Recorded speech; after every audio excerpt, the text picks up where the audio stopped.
वैदिक शासन व्यवस्थामा हिन्दू राष्ट्र हुनैपर्छ। त्यसमा वंशज राजा हुन्छ। त्यो वंशज राजा वैदिक शासन पद्धति अनुसार त्यसले शासन गर्नुपर्छ। त्यस्तो विश्वमा एउटा मात्र हिन्दू राष्ट्र नेपाल भइरहेको हुनाले नेपालको हिन्दू राष्ट्र हिन्दू राजा नेपालको हिन्दू राजा विश्वभरिका हिन्दूहरूको साझा राजा हुन्छ। त्यो राजा स्थापना हुनुपर्छ। नेपालको राजालाई लगेर कुम्भ मेलामा चाहिँ हाम्रो पनि राजा हो भनेर जनस्तरबाट मान्यता दिइसक्यो। अब पाकिस्तान ठुलो शत्रु, अब क्रिस्चियन दोस्रो नम्बरको शत्रु भएर क्रिस्चियनसँग हात मिलाएर मुसलमानलाई दबाउने खालमा पनि गएका मान्छे त्यो आरएसएस भित्र पाइन्छन्।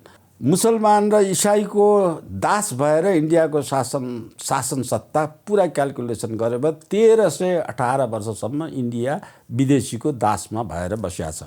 त्यस बेला 1318 वर्षसम्म नेपाल कहिल्यै पनि कसैले पनि नेपाललाई स्वतन्त्र राज्यबाट हस्तक्षेप गरेर एक दिन पनि कसैले शासन गर्न सकेनन्। नेपाल त्यति पावरफुल र त्यति शक्तिशाली हो।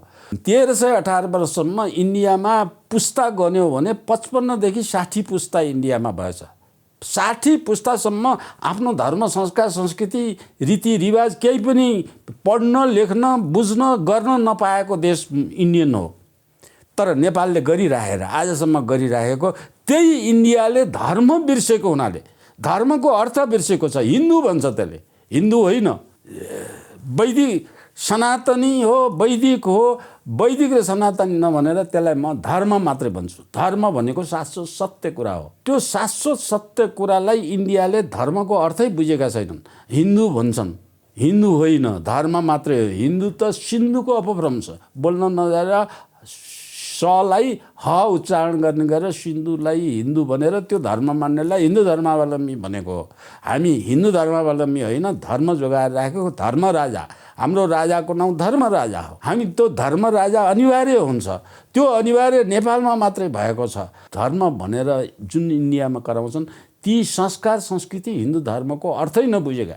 त्यहाँ जति विज्ञान हुन् कति कमजोर छन् भन्ने कुरा त त्यो नालन्दा तक्षशिला विक्रमशिला विश्वविद्यालय तोडेको त्यसमा चाहिँ 1000 वर्ष भइसक्यो।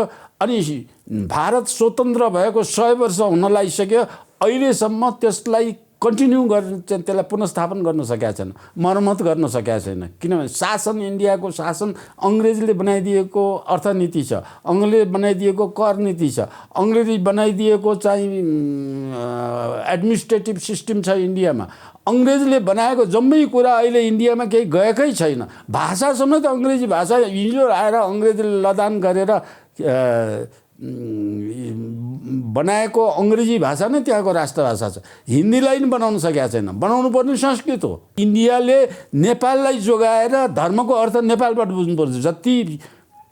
जति वैदिक संस्कारका ग्रन्थ छन् 10,000 छन्, लाखौँ ग्रन्थ छन्। ती ग्रन्थको सङ्ख्या पनि इन्डियामा भन्दा नेपालमा बढी भएको। अब नेपालमा जब क्रिस्चियन मिसनहरू आए, मिसनहरूले चोरेर लुकेर किनेर सबै नेपालमा हटाइरहेछ। वेदका सूत्र समेत नेपालमा नपाइने अवस्था बनाइसकेका छन् यिनीहरूले।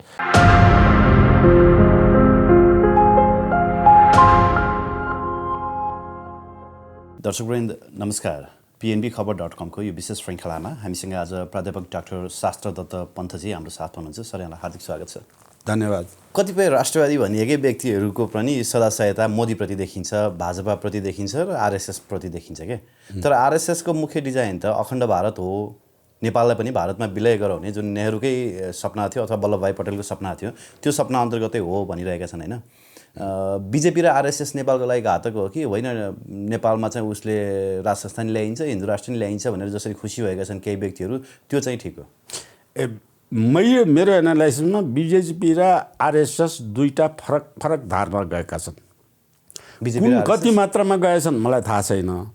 एउटा धार के भनेदेखि वैदिक शासन व्यवस्थामा हिन्दू राष्ट्र हुनैपर्छ। त्यसमा वंशज राजा हुन्छ। त्यो वंशज राजा वैदिक शासन पद्धति अनुसार त्यसले शासन गर्नुपर्छ। त्यस्तो विश्वमा एउटा मात्र हिन्दू राष्ट्र नेपाल भइरहेको हुनाले नेपालको हिन्दू राष्ट्र हिन्दू राजा नेपालको हिन्दू राजा विश्वभरिका हिन्दूहरूको साझा राजा हुन्छ। त्यो राजा स्थापना हुनुपर्छ नेपालमा भन्ने यी दुईटा धारमध्ये एउटा धार छ। त्यो कसको? बिजेपीको कि आरएसएसको? अब त्यो चाहिँ अब बिजेपीमा पनि केही मानिस होला नि आरएसएसमा काम हुन्छन्। मलाई मेरो ख्यालमा चाहिँ त्यो बिजेपीपट्टिको धारले यो काम उठाइरहेको छ, जसले चाहिँ नेपालको राजालाई लगेर कुम्भ मेलामा चाहिँ हाम्रो पनि राजा हो भनेर जनस्तरबाट मान्यता दिइसक्यो है। अब अर्को धार के भने राजनीतिक, अब खास गरेर त्यो आरएसएसको बढ्ता होला, जसले उनीहरूको आरएसएसको बनोट गलत छ भन्छु म। आरएसएसको बनोट के भने क्रिस्चियनलाई धपाउन बनेको हो त्यो। जुन बेला अङ्ग्रेजको शासन थियो, काला पानीमा लगेर इन्डियाका चाहिँ राष्ट्रवादीलाई जेलमा हाल्थ्यो, त्यस बेलादेखिको विद्रोह हो। त्यो विद्रोहबाट कालापानीदेखिको जेलमा हालेको त्यस बेलादेखिको विद्रोह जुन हो त्यो निरन्तर अहिलेसम्म आइराखेर तिनीहरू त्यसै धारमा छन्। त्यो धारमा जानेहरूले क्रिस्चियनलाई एक नम्बर, त्यस बेला अब एक नम्बर मुसलमान भएछन् इन्डियामा। इन्डियाबाट मुस्लिम छुट्टिएर पाकिस्तान बनाइसकेपछि अब पाकिस्तान ठुलो शत्रु, अब क्रिस्चियन दोस्रो नम्बरको शत्रु भएर क्रिस्चियनसँग हात मिलाएर मुसलमानलाई दबाउने खालमा पनि गएका मान्छे त्यो आरएसएसभित्र पाइन्छन्। त्यो दुईटै कुरा धर्म, वैदिक धर्म, तिनीहरूको म तपाईँहरूलाई के भन्छु भने, नेपाली जनता श्रोता सबैलाई चाहिँ के भन्छु भने, उनीहरूकोले इन्डिया मुसलमान र इसाईको दास भएर इन्डियाको शासन सत्ता पुरा क्यालकुलेसन गरेर 1318 वर्षसम्म इन्डिया विदेशीको दासमा भएर बसिया छ। त्यस बेला 1318 वर्षसम्म नेपाल कहिल्यै पनि कसैले पनि नेपाललाई स्वतन्त्र राज्यबाट हस्तक्षेप गरेर एक दिन पनि कसैले शासन गर्न सकेनन्। नेपाल त्यति पावरफुल र त्यति शक्तिशाली हो। त्यो 1318 वर्षसम्म इन्डियामा पुस्ता गन्यो भने 55 देखि 60 पुस्ता इन्डियामा भएछ। 60 पुस्तासम्म आफ्नो धर्म, संस्कार, संस्कृति, रीतिरिवाज केही पनि पढ्न, लेख्न, बुझ्न, गर्न नपाएको देश इन्डियन हो। तर नेपालले गरिराखेर आजसम्म गरिराखेको त्यही इन्डियाले धर्म बिर्सेको हुनाले, धर्मको अर्थ बिर्सेको छ। हिन्दू भन्छ त्यसले, हिन्दू होइन। हामी वैदिक सनातनी हो, वैदिक हो। वैदिक र सनातनी नभनेर त्यसलाई म धर्म मात्रै भन्छु। धर्म भनेको शाश्वत सत्य कुरा हो। त्यो शाश्वत सत्य कुरालाई इन्डियाले धर्मको अर्थै बुझेका छैनन्। हिन्दू भन्छन्, हिन्दू होइन, धर्म मात्रै हो। हिन्दू त सिन्धुको अपभ्रंश, बोल्न नजानेर सलाई ह उच्चारण गर्ने गरेर सिन्धुलाई हिन्दू भनेर त्यो धर्म मान्नेलाई हिन्दू धर्मावलम्बी भनेको हो। हामी हिन्दू धर्मावलम्बी होइन, धर्म जोगाएर राखेको धर्म राजा। हाम्रो राजाको नाउँ धर्म राजा हो। हामी त्यो धर्म राजा अनिवार्य हुन्छ। त्यो अनिवार्य नेपालमा मात्रै भएको छ। त धर्म राजाको आधारमा चाहिँ धर्मको पक्षपाती नेपाली हो भने हिन्दू धर्म भनेर जुन इन्डियामा कराउँछन् ती संस्कार संस्कृति हिन्दू धर्मको अर्थै नबुझेका। त्यहाँ जति विज्ञान हुन्, कति कमजोर छन् भन्ने कुरा त त्यो नालन्दा, तक्षशिला, विक्रमशिला विश्वविद्यालय तोडेको त्यसमा चाहिँ 1000 वर्ष भइसक्यो। अनि भारत स्वतन्त्र भएको 100 वर्ष हुन लागिसक्यो।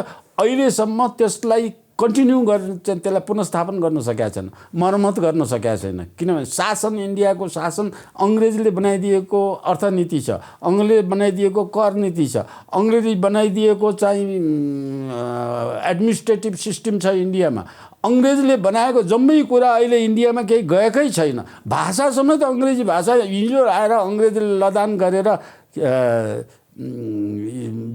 बनाएको अङ्ग्रेजी भाषा नै त्यहाँको राष्ट्रभाषा छ। हिन्दीलाई पनि बनाउन सकेका छैन। बनाउनु पर्ने संस्कृत हो। संस्कृत अनिवार्य गर्नुपर्ने। त्यत्रो जनसङ्ख्या छ भनेर त्यो जनसङ्ख्या भएको त्यहाँको नक्कली हिन्दू हुन्। त्यो हिन्दू भनेको धर्मको ठाउँमा हिन्दू भन्छन् उनीहरूले, त्यो गलत हो। त्यो हिन्दूको भन्ने चाहिँ उनीहरूको 55-60 वर्ष पुस्ताबाट वैदिक संस्कार बिर्सेको हुनाले, त्यो संस्कारको काम गर्न नपाएको हुनाले उनीहरूले धर्मको अर्थ बुझ्दैन। त्यसो हुनाले त्यो इन्डियाले नेपाललाई जोगाएर धर्मको अर्थ नेपालबाट बुझ्नुपर्छ। जति वैदिक संस्कारका ग्रन्थ छन् 10,000 छन्, लाखौँ ग्रन्थ छन्। ती ग्रन्थको सङ्ख्या पनि इन्डियामा भन्दा नेपालमा बढी भएको। अब नेपालमा जब क्रिस्चियन मिसनहरू आए, मिसनहरूले चोरेर, लुकेर, किनेर सबै नेपालमा हटाइरहेछ। वेदका सूत्र समेत नेपालमा नपाइने अवस्था बनाइसकेका छन् यिनीहरूले। अब त्यो अवस्थालाई चाहिँ यसको दोष इन्डियामा हिन्दू भन्छन् उनीहरूले जुन त्यो धर्मको अर्थ नबुझ्ने मान्छेको सङ्ख्या धेरै भएर लामो समयसम्म विदेशीको दास भएको कारणले यिनीहरूमा आएको हो। त्यसो हुनाले इन्डियाले नेपालमा के हुनुपर्छ भनेर तपाईँले आरएसएस र भाजपाको कुरा उठाउनु भयो। त्यो दुइटैमा धर्मको अर्थ बुझ्ने मान्छे नभएको कारणले यो कुरा उठाएका हुन्। तिनीहरू गलत छन्। उनीहरू कतिसम्म गलत छन् भन्ने कुरा चाहिँ नेपालमा राज संस्था हुनुहुन्न भनेर आरएसएसका मान्छेले मसँग कुरा गर्दा भनेका छन् न किन हुनुहुन्न भनेर भन्दाखेरि उनीहरूले के भन्छ, उनीहरूले पोपलाई नेपालको राजाले त्यहाँ इटलीमा गएर पोपलाई भेटे, त्यस्तो राजालाई हामीले किन मान्ने? त्यो त धर्मको अर्थ केही पनि बुझाएको छैन भन्ने मैले लागेँ कि भेट्नै नहुने वैदिक धर्मले त्यही भेट्नुहुन्न। सर्वे भवन्तु सुखिन सर्वे सन्तु निरामय सर्वे भद्राणि पश्यन्तु मा कश्चित् दुःखभाग भगित भनेर चाहिँ भन्नेले कसै सबै मित्र हुन्छन्। हाम्रो त कोही पनि दुष्ट हुँदैन। धर्म अनुसार नै राज संस्था अनुसार धर्म राज अनुसार नै भेट्नुहुन्छ। त इन्डियाले मलाई भन्छ त्यस्तो राजा भएको हुनाले भेटेन भने। अर्को एउटा आरएसएसले के भन्छ, नेपालको राजाले चाहिँ नेपालको सोल्टी होटलमा पहिलोपटक केन प्याकसम्म बिफ ल्याउन हुन्छ भनेर ल्याउन दियो, स्वीकृति दियो, त्यसकारण हामीले राजा मान्दैनौँ भनेर भन्नेतिर गए। उनीहरूले राज संस्था धर्म, हिन्दू धर्म, सनातन धर्म, वैदिक धर्म र धर्मको अर्थ बिचमा फरक थाहा पाउँदैनन् इन्डियनले। त्यही एउटै कुरोको छ। कहाँ छ हिन्दू धर्म भनेको मलाई देखाइदेऊ भने मैले चाहिँ इन्डियाको सुब्रमण्यम स्वामीसँग बहस गर्दा मैले भने कहाँ छ लेखेको हिन्दू धर्म वेदमा मलाई देखाइदेऊ अनि बल्ल म हिन्दू धर्म भन्छु। होइन भने धर्म मात्र यो गलत हो भनेपछि उसले एउटा श्लोक हो धर्म हो त नि लेखेको धर्म रक्षति रक्षित भनेर लेखेको छ जहाँसुकै। धर्म मात्र यो होइन भनेर मेरो अगाडि गर्यो। तर उसले लेखेको किताबमा हिन्दू धर्म त्यही आरएसएसको कुरामा लेखिरहेछ। उसले फेरि मसँग गलत भयो भनेर महसुस गर्यो, तर उसले लेखेको किताबमा त्यही कुराहरू चाहिँ छँदैछ। यसो हुनाले इन्डियाको यो कुरा नेपालको धर्म राज्य बनाउने भन्ने कुरामा नेपालीहरू फेरि इन्डियामा गएर बसेको नेपालको राजनीतिले त हिन्दू धर्म भनेर त बुझेकै छैन। सम्प्रदायको रूपमा धर्म र सम्प्रदाय धेरै फरक चिज हो क्या। क्रिस्चियन सम्प्रदाय हो, मुसलमान सम्प्रदाय हो, अब अरू पनि चाहिँ जो व्यक्ति विशेषले प्रतिपादन गरे ती सबै सम्प्रदाय हो।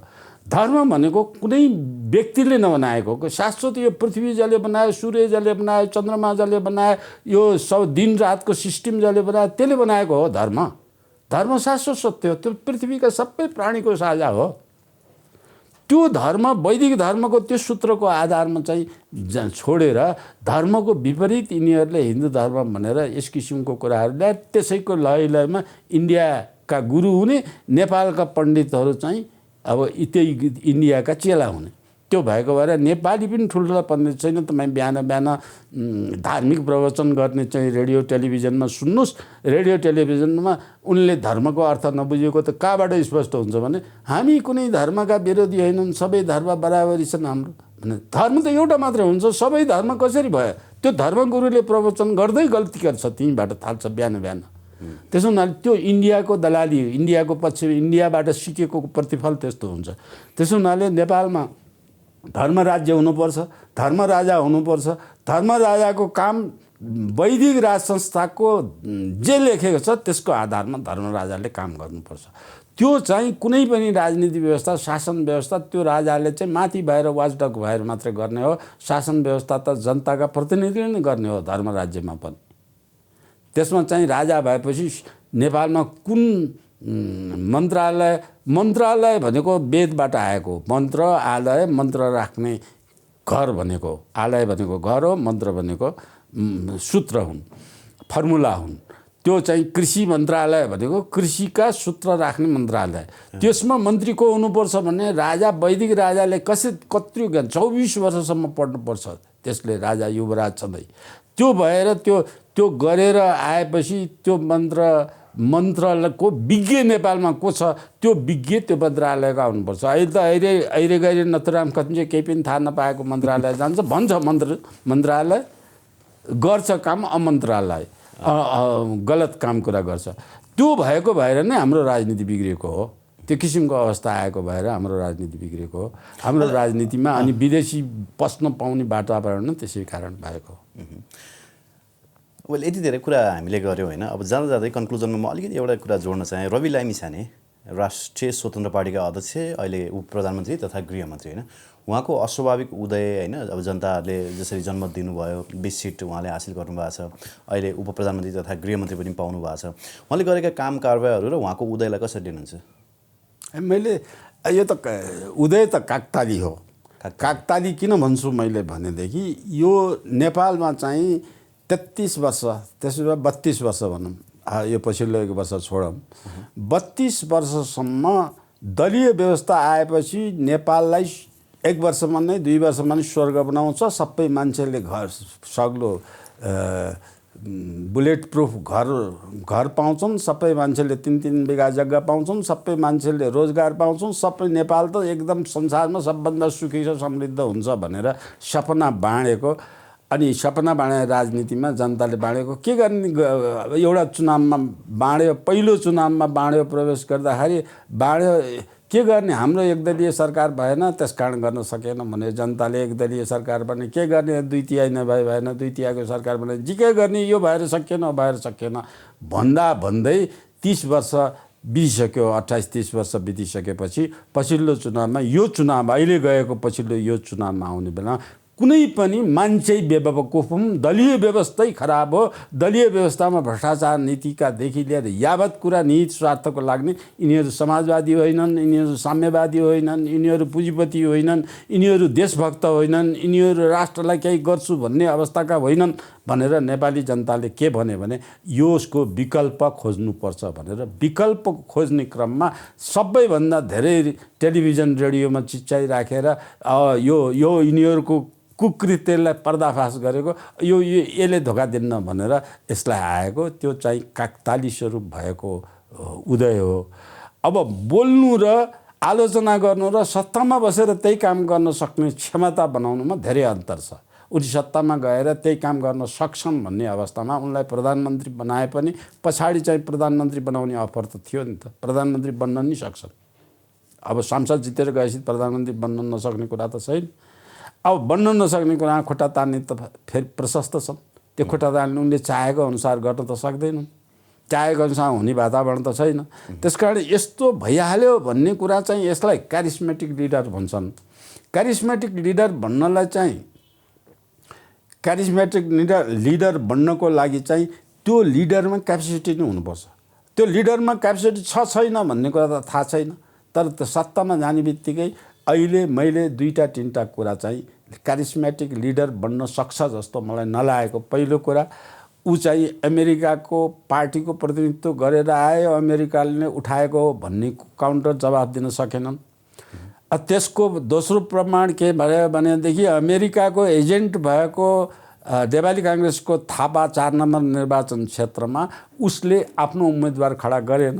त्यसकारण मिलोजुलो यो अमेरिकाको मिलोजुलोसँग आयो भनेर जनताले शङ्का गर्ने ठाउँ दोस्रो छ।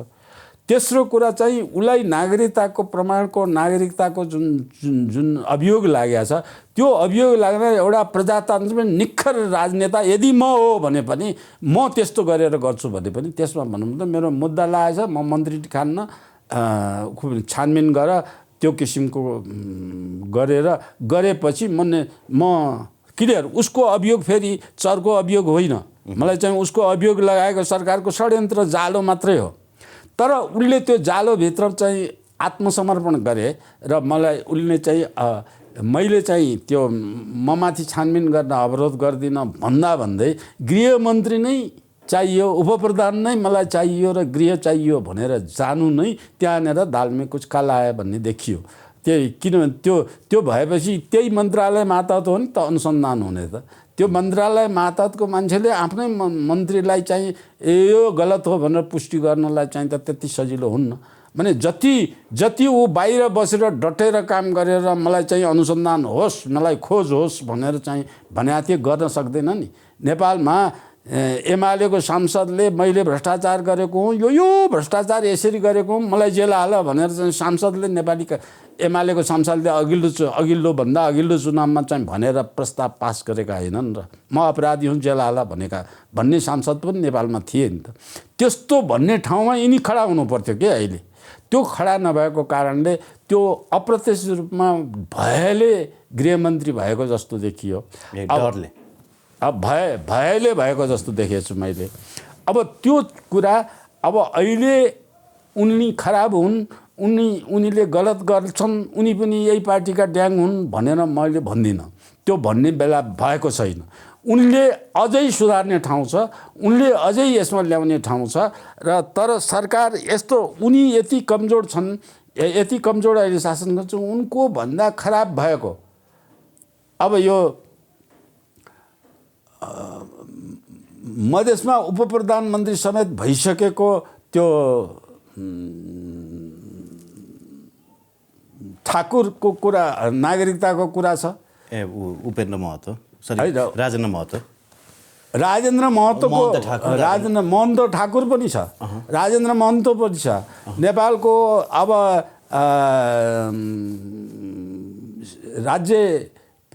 राज्य प्रमुख भएको त्यो माइती नेपालको अध्यक्षको कुरा पनि छ, अनुराधा कोइरालाको कुरा छ।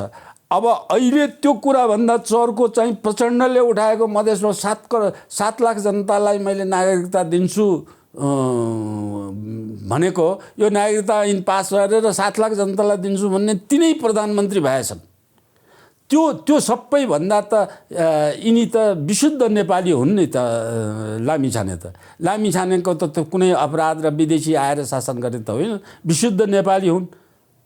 अनि त्यसमा लामिछानेको केस बढाउने, भयभरका देशमा 7 लाख 10 लाख 15 लाख चाहिँ इन्डियनलाई नेपालमा घुसाएर नेपाली नागरिकता दिने, राज्यमा चाहिँ दिने, निर्वाचन क्षेत्रमा जनप्रतिनिधि हुने चाहिँ सांसद बनाउने, अनि सांसद बनाएर उपप्रधानमन्त्रीसम्म नियुक्ति गर्यो यो सरकारले। अनि त्यसमा त्यो कुरा आयो भने काना तेल हाल्ने। सुरुमा दिमाग बाहिरिने होइन, ब्रेन ड्रेन गर्ने रे तपाईँको अलिकति दिमाग भएको मान्छेहरूलाई टपक्क टिप्ने लाने गर्थ्यो पहिला अमेरिका अरू कन्ट्रिजहरूले। त्यस पछाडि तपाईँको अहिले मान्छे नै लान थाल्यो होइन, मसल्स। त्यस पछाडि तपाईँको अहिले यहाँ नेपालको पैसा सबै विदेश जान थाल्यो होइन। कहाँ जान? विदेश। नेपालमा बाँकी चाहिँ केही नरहने भयो क्या। अब सबै यहाँ चाहिँ तपाईँको विदेशीहरूलाई नागरिकता दिने, अनिखेरि नेपाल कब्जा गराउने होइन। अब यो इन्डियाको चलखेल हो, इन्डियाको रणनीति हो। इन्डियाले नेपालबाट, नेपालको सीमाबाट इन्डिया विरोधी विदेशी तत्त्व नेपालमा आएर छिरेर पासपोर्ट नेपालमा राखेर नेपाली भएर इन्डियामा गएर इन्डियामा अशान्ति गर्यो भने चाहिँ बम्बई हत्याकाण्ड समेत इन्डियाले नेपाललाई खुला सीमालाई आरोप लगाएछ, नेपालको सित भएको खुला सीमाको कारण। मुम्बई ब्लास्टको कुरा होइन, जम्मै इन्डियामा जति अपराध हुन्छन् त्यो नेपालबाट छिरेर आएर अपराध विदेशीले गरे भनेर इन्डियाको ठुलो आरोप छ। तर त्यही सीमालाई नियमित गरौँ, तारको बार लगाऊँ, बिजुली करेन्ट लगाऊँ भनेर नेपालले प्रस्ताव राख्दा इन्डिया मान्दैन। प्रस्ताव कहाँ राखेर नेपालले राखेछ के राखेकै छ नि, हामी जनताले राखिरहेको छौँ। जनताले मान्ने बित्तिकै त होइन, जनताले प्रस्ताव राख्ने कुरा योभन्दा पहिले पञ्चायतकालमा धेरैले राखेको छ। पञ्चायतकालमै राखेको छ, पञ्चायतकालमै राखेको छ। पञ्चायतकालमा उहाँले त प्रतिवेदन चाहिँ दिनुभएको हो।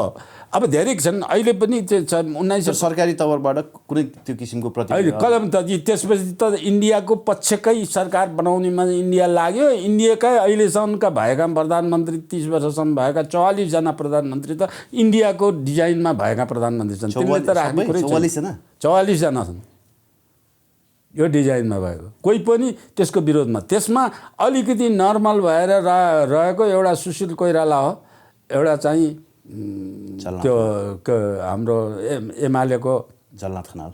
कहाँ झलनाथ खनाल त खतम, कुनै बुद्धि ढङ्गन ढाल्दैन। त्यो बित्यो नि, पहिलो एमालेको पहिलो प्रधानमन्त्री मनमोहन।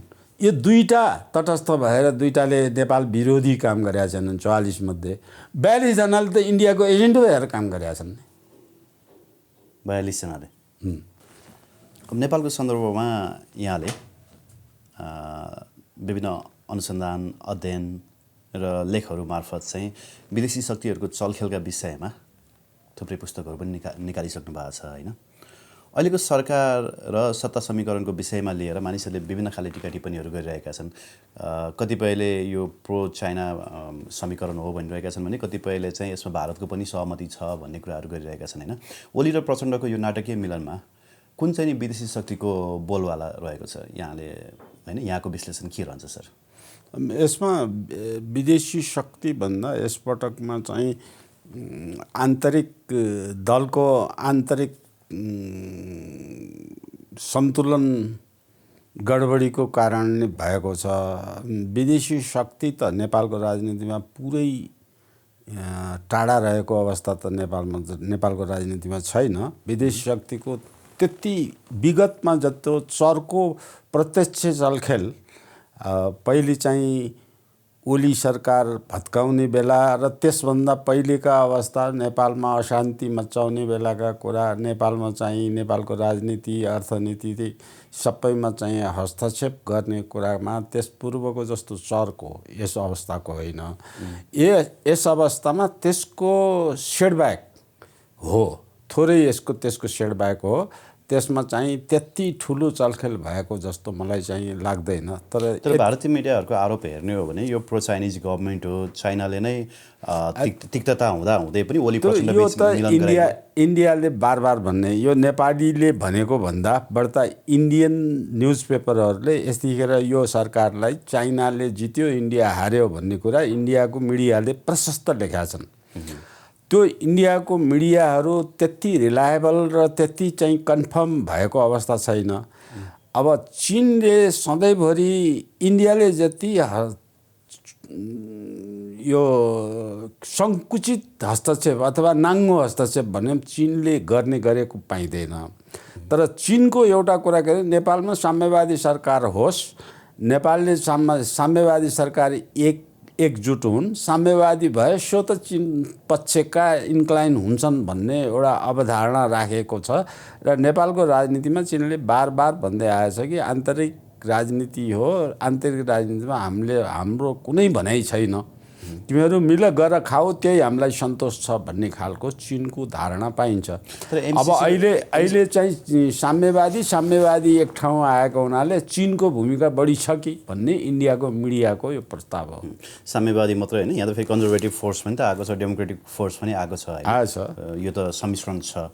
तर एमसिसीको विषयमा जसरी चीनले बोलेको थियो नि, चिनिया विदेश मन्त्रीले नै बोलेका थिए होइन, यो डिप्लोमेसी जबरजस्ती लादिने खालको डिप्लोमेसी चाहिँ चीनलाई सही हुँदैन भनेर एमसिसीको सन्दर्भमा। तर अहिले पोखरा अन्तर्राष्ट्रिय विमानस्थलको उद्घाटन गर्दाखेरि चाहिँ यो बिआरआई अन्तर्गतको लोन हो भनेर वेस्टर्नहरूलाई अर्को किसिमको धक्का दिएको जस्तो देखिन्छ नि चीनले। हो, यो कुरा सत्य हो। तपाईँले यो भनेकोमा चाहिँ अब त्यति मात्रै होइन, अझ चीनले चाहिँ यो सरकार बनेकोमा चीनले खुसी व्यक्त के गरिरहेछ भने यसमा एमसिसी विरोधी शक्तिहरू बढ्ता होउन् र त्यो चाहिँ लेफ्ट विङको सरकार बलियो होस् भन्ने चाहना चाहिँ 2-3वटा कुराले चीनले गरेको देखिन्छ। एउटा चाहिँ पोखराको विमान उद्घाटन गर्दाखेरि चाहिँ त्यही बेलादेखि उद्घाटित भए कुराहरू उद्घाटन गर्दा यो बिआरआईको एउटा पार्ट हो, त्यसबाट यो नेपालको यातायात बढाउनलाई चाहिँ चीनले गरेको हो भन्ने एउटा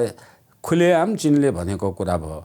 दोस्रो, यो सरकार गठन हुने बित्तिकै चीनले नाकाबन्दी होइन भनी गरेको ढिला सुस्तीलाई रिलिज गरिदियो, फटाफट जम्मै खोलिदियो। त्यसकारण हामी सकारात्मक छौँ यो सरकारपछि भन्ने कुरा त्यसले पनि देखाए। तेस्रो कुरा चाहिँ चीनले चाहिँ नेपालमा जति पनि नेपालीहरूको समस्या छन् त्यो समस्यालाई समाधान गर्न आर्थिक रूपमा सम्पन्न हुने विषयमा हिमालय छेडेर ट्रेन ल्याउने कुराको जुन हो त्यो पनि ढिलो भइरहेको थियो। फटाफट यही बेलामा चाहिँ विज्ञहरू आएर त्यसको सर्वेक्षण गर्नेमा थालेका छन्। अब यी सबै कारणले चीन खुसी छ भन्ने कुरा त स्पष्ट हुन्छ।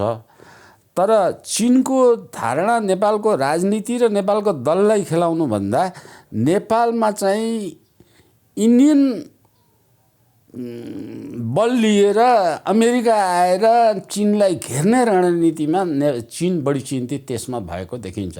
नेपालको राजनीतिमा होइन कि नेपालको राजनीतिलाई चाहिँ अमेरिकाले चाहिँ ठाउँ बनाएर अनि त्यसमा इन्डियाको बल लिएर गर्ने अवस्था छ। त्यसको इन्डिकेसन के भएछ भने जब महाकालीमा नेपाली टेरिटोरी इन्डियामा बल प्रयोग गरेर त्यहाँ सडक समेत बनाइरहेको छ नेपालमा, नेपाल सरकार मौन भएर बसिरहेको छ। नेपालको कमजोरी, नेपालको लापरवाही, इन्डियासितको टाउको उठाउनै इन्डियाको अगाडि नसक्ने कुराको सिम्टम अहिले चीनले के दिएछ भने त्यस क्षेत्रमा चीनतिर 1 लाख फौज राख्ने योजना बनाएछ। त्यसले गर्दा नेपाली सेनाले पनि नेपाली भूभागलाई चाहिँ इन्डियाबाट प्रवेश गर्नलाई रोक्न हामी तयार छौँ, सरकारको आदेश मात्रै भए पुग्छ भन्ने नेपाली सेनाले पनि इन्डिकेसन गरेका छन्। किनभने ब्याक फोर्समा चीनतिर चाहिँ बलियो शक्ति बसिसकेपछि अब यसले नेपालको रक्षा व्यवस्थामा पनि एउटा नयाँ तल्का आउँछ कि नेपालको सीमा सुरक्षामा, नेपालको आर्थिक नाकाबन्दी, सामाजिक नाकाबन्दी, नेपालमा चाहिँ मिसनरिजहरूले चाहिँ सामाजिक संरचनालाई ध्वस्त बनाउने कुरामा पनि अब अलिकति बल नेपालले त्राण पाउने अवस्था हुन्छ कि भन्ने एउटा इन्डिकेसन त्यसले दिएको छ। यसबाट धेरै चाहिँ हामीले तर्क गर्न ठक्ने ठाउँ बनेको छ। यो विषयमा म एउटा प्रश्न सोध्न चाहे सर हैन, 2015मा लिपु लेकलाई ट्राई जङ्सन मानेर त्यसलाई चाहिँ व्यापारिक नाका बनाउने सहमतिमा चीन र भारत पुग्यो। यद्यपि त्यो सहमति भइसके पश्चात चाहिँ नेपालमा व्यापक विरोध भयो र चीनलाई पत्र पनि पठाइयो हैन। तर चीनले नेपालको आशय बुझ्नको लागि त्योभन्दा अगाडि नै नेपालको परराष्ट्र मन्त्रालयमा चिठी पठाएको थियो, जुन चिठी चाहिँ परराष्ट्र मन्त्रालयमा गायब बनाइयो भनेर मलाई एकजना विश्लेषकले भन्नुभएको छ क्या हैन। नेपालको ब्युरोक्रेसी भित्र पनि भारतीय हस्तक्षेप यति ज्यादा छ कि त्यो चिठी नै हैन दबाइयो अथवा त्यसलाई प्रोसेसमा लगिएन भन्नुभएको छैन, त्यो सत्य हो? तपाईले भनेको कुरा ठ्याक्कै मलाई थाहा छैन, तर त्यसपछि नेपालको कन्सर्न बिना चीनले गरेको हो त त्यो ट्राइजन होइन। त्यो भनेर नेपालमा जुन विरोध भयो, विरोध भइसकेपछि चीनले दिएन दिए तत्कालै चीनले भन्यो कि हामी सुधार्न तयार छौँ, संशोधन गर्न तयार छौँ, नेपाललाई हामीले प्रवेश गराउन तयार छौँ भनेर चीनले पछि भन्नुको कारणले तपाईँले भनेको चिठी पठाएको अथवा गायब गरेको भन्ने कुराको तर्क त्यहाँ आउन सक्छ। किनभने चीनले नेपालको कुरामा अहिलेसम्म डिनाइ गरेर यो हुँदै हुन्न भनेर चाहिँ त्यो गरेको इतिहासै छैन। चीनले त एउटा सफ्ट कर्नर राखेर सधैँभरि गरेको छ। चीनका जनताले यहाँ चाहिँ सामाजिक अपराध सदाका कुरामा चाहिँ चीनका जनता व्यापारीले गरेका घटनाहरू देखिन्छन्। न त चीन सरकार एज सच नेपालको विकासमा सकारात्मक विकासमा सहयोग गर्ने बाहेक आन्तरिक मामलामा हस्तक्षेप गरेको घटना भेटिँदैन। यो तपाईले भनेको कुरा चाहिँ चीनले भनेको कुरा चाहिँ चीनले कुनै पनि नेपाललाई समावेश नगरिकन यो गरेको थिएन। मैले त कतिसम्म सुनेको छु भने नेपाली पक्षलाई जानकारी थियो, नेपाली पक्षलाई जानकारी थियो यो विषयमा। होइन, कालापानीमा चाहिँ नेपाली भूभागमा इन्डिया आएर बसेको छ, 1962मा बसेको छ भन्ने सूचना नै चीनले दिएको थियो।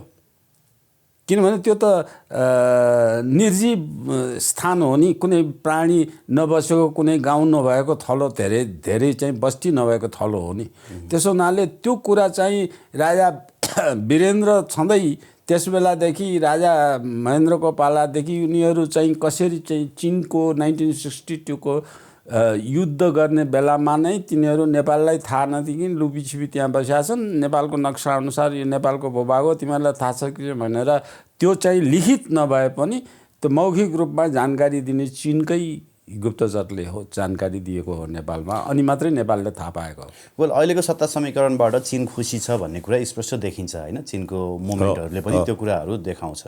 अब त्यति बेला नेकपा हुँदा साम्यवादीहरू एक ठाउँमा आए अथवा यिनीहरूले चाहिँ साँच्चीकै अर्को एउटा स्ट्रङ कम्युनिस्ट फोर्स चाहिँ नेपालमा इस्ट्याब्लिस गर्ने भयो भनेर वेस्टर्नहरूले कसरी चलखेल गरे, त्यसमा रले कसरी चलखेल गरे र नेकपा कसरी फुटाइयो भन्ने कुरा त I think you know it better than me हैन। अब अहिले यो सत्ता समीकरणलाई पनि भनौँ न पर्फेक्टली अगाडि जान दिन्छ होला त? अब यसमा एउटा अर्को कुरा चाहिँ नेपालमा साम्यवादी भन्ने साम्यवादी छैनन्, पुँजीपति भन्ने पुँजीपति छैनन्। अब उग्र साम्यवादी एकदलीय पार्टीको लागि सङ्घर्ष गरेको माओवादीसँग गठबन्धन गर्ने pro American pure pro American Nepali काङ्ग्रेसले न काङ्ग्रेसको पुँजीपति व्यवस्था काङ्ग्रेसभित्र देखियो, न चाहिँ एकदलीय लेनिनवादी शासन गर्छु भन्ने साम्यवादीको कुनै एक बिन्दु पनि 1% अंश पनि माओवादीमा देखियो। यिनीहरू नाउँको पछाडि साम्यवादी र पुँजीपति भनेर जोडेका छन्। नेपालमा साम्यवादी पनि छैन, पुँजीपति पनि छैन। मलाई सोध्नुहुन्छ भने नेपाल सिद्धाको राजनीति गर्ने कोही पनि छैन। समाजवादी त छैनन्, साम्यवादी त परिकल्पना मात्रै भयो होइन। परिकल्पना। समाजवादी पनि छैनन्। समाजवादी भन्ने कुरा त तपाईँहरूले अरू सामान्यतया बिरामी भएर औषध उपचार खाने मन्त्री सांसदको सङ्ख्या हेर्नु भएको भने अर्कातिर नेपाली जनता औषधि किन्न नसकेर एकै परिवारका 4-4 जना 5-5 जना मरेको अवस्थामा पनि राज्यले नहेरेको अवस्था। यसलाई तुलना गरेर हेर्नुभयो भने समाजवाद पनि कहाँ छ त यहाँ? खोइ समाजवाद उन्मुख संविधान। समाजवाद उन्मुख संविधान भनेर के छ? यो त स्वार्थ उन्मुख संविधान, व्यक्तिपरक उन्मुख संविधान। अब यो चाहिँ गठबन्धन होइन, लुटबन्धनको संविधानको काम कुराहरू भइरहेको देखिन्छ। त्यसो भए नेपाली राजनीतिको दृष्टिकोणले नेपाली नेताले साम्यवादी र पुँजीपति भन्ने बाहिरकाले चिनले चाहिँ थाहा पाएको छैन होला, अझ साम्यवादी नै भन्ठान्या होला चिनले होइन। अमेरिकाले थाहा पाइसकेको छ यहाँका साम्यवादी मेरा हुन्। इन्डियामा बसेर मिसनरीको पैसा ल्याएर नेपाल विरुद्ध लडाइँ गरेका त यिनी साम्यवादी हुन् नि त। नेपालमा गणतन्त्र लिएर आएको काकताली मिलेको मात्रै हो नि। त्यो गणतन्त्रको लागि सङ्घर्ष कहिले गरेको छ र? 12 बुँदेमा गणतन्त्रको कुरा छ र? 12 बुँदेमा सङ्घात्मकताको कुरा छ र?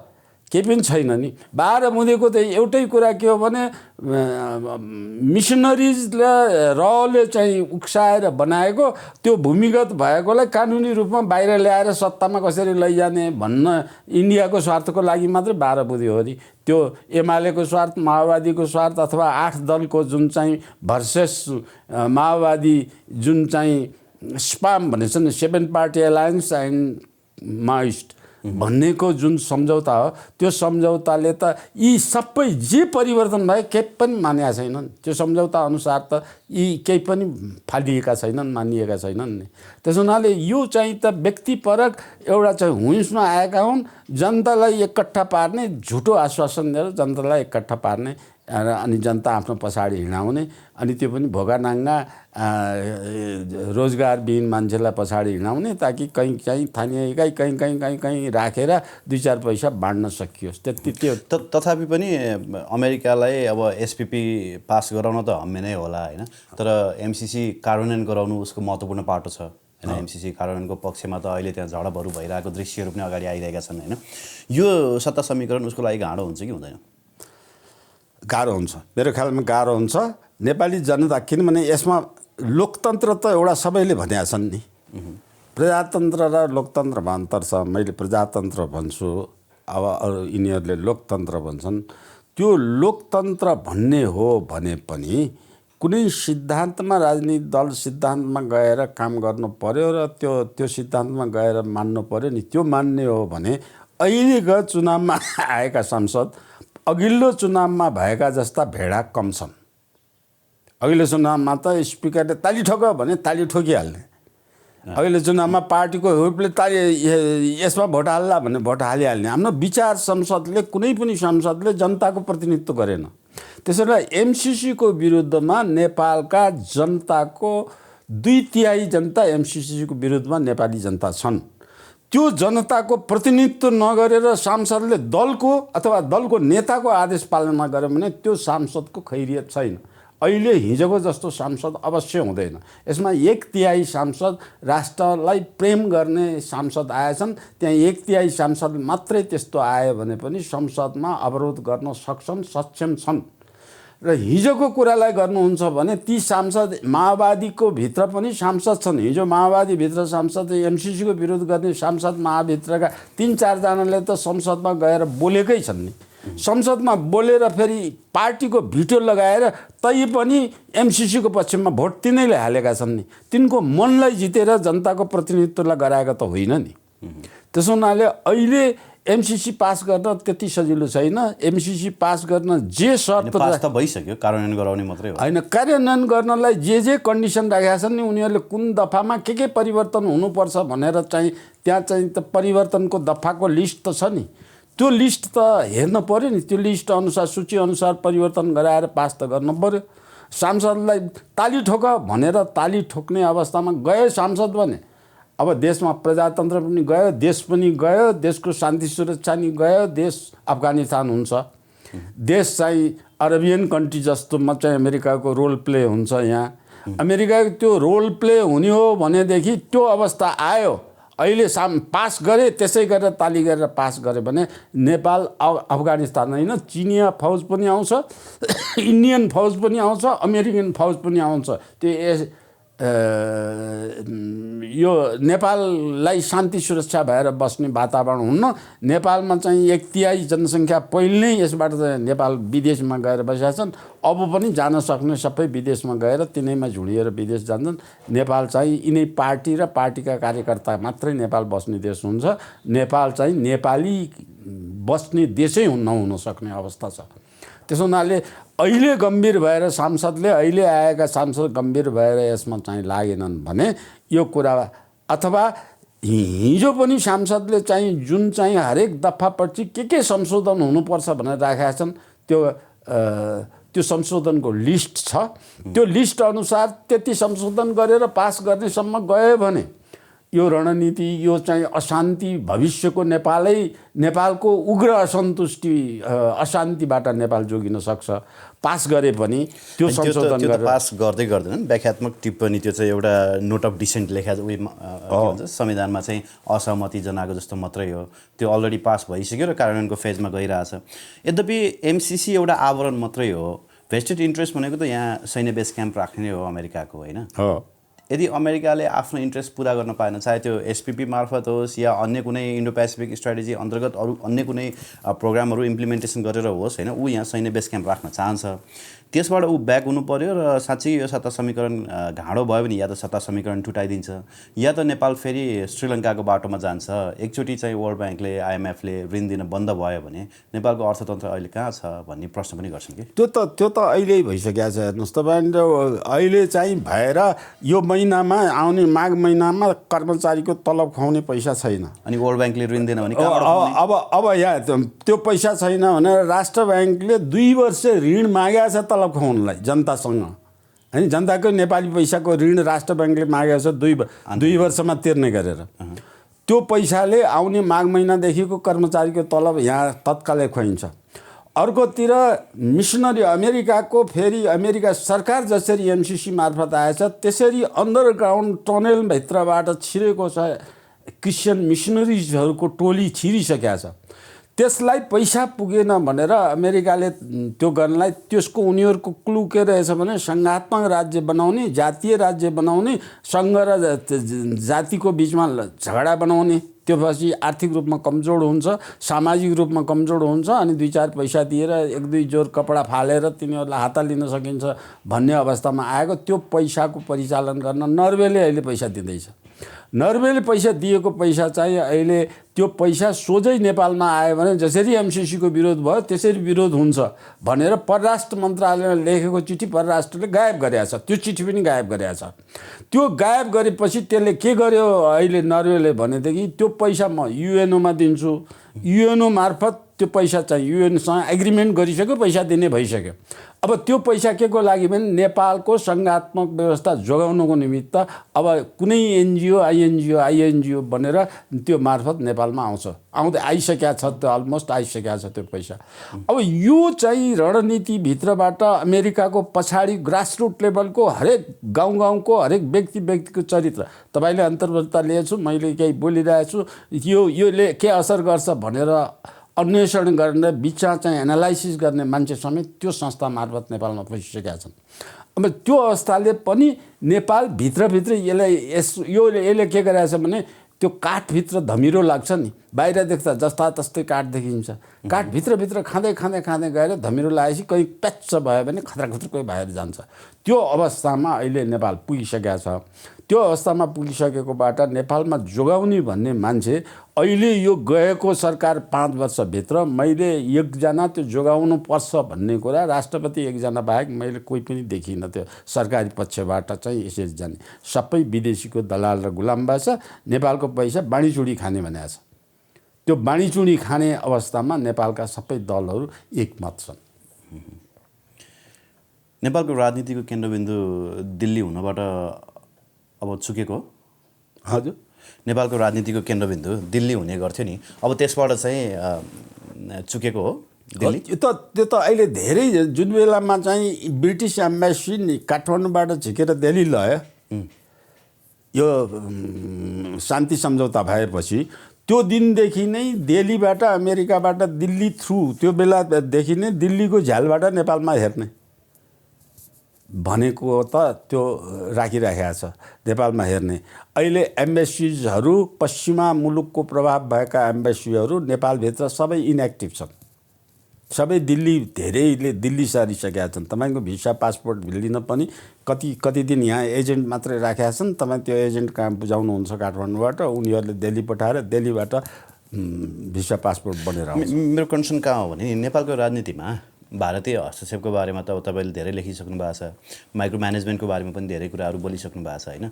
त्यसबाट चाहिँ अब भारत टाढा टाढा हुँदै गएको हो, मतलब भारतको अब होल्ड कम भएको होइन। भारत टाढा त हुँदैन। भारतले आफ्नो शक्तिले नेपालमा भने जस्तो गर्न सकिन भनेर अमेरिकन शक्ति समेतलाई, क्रिस्चियन शक्ति समेतलाई सञ्चय गरेर उनीहरूलाई अगाडि देखाएर पछि भारतै छ। मास्टर माइन्ड चाहिँ पछाडि भारतै हो। किनभने अमेरिकाले नेपालमा इन्फ्लुएन्स बनाउनलाई, नेपाललाई एउटा प्रान्त बनाउन खोजेर अथवा हवाई जस्तो एउटा छुट्टै प्रान्त बनाउन अमेरिकाको चाख त छैन। नेपाल स्वतन्त्र सार्वभौमै राखिराख्न चाहन्छन् अमेरिकाले नेपालको स्वतन्त्र सार्वभौमिकतासम्म आँच आउँदैन। तर इन्डियाको के छ भने नेपालको स्वतन्त्र सार्वभौमिकता नै आफ्नो हातमा लिन चाहिँ इन्डियाको चाख छ। त्यसो हुनाले इन्डियाको चाख र अमेरिकाको चाखसँग जोड्न मिल्दैन। अमेरिकाको चाख चीन घेर्ने हो, इन्डियाको चाख नेपाललाई नै हत्याउनु हो। त्यो कुरामा अन्तर छ कि त्यसमा चाहिँ दुईटै फोर्स मिलेछन्।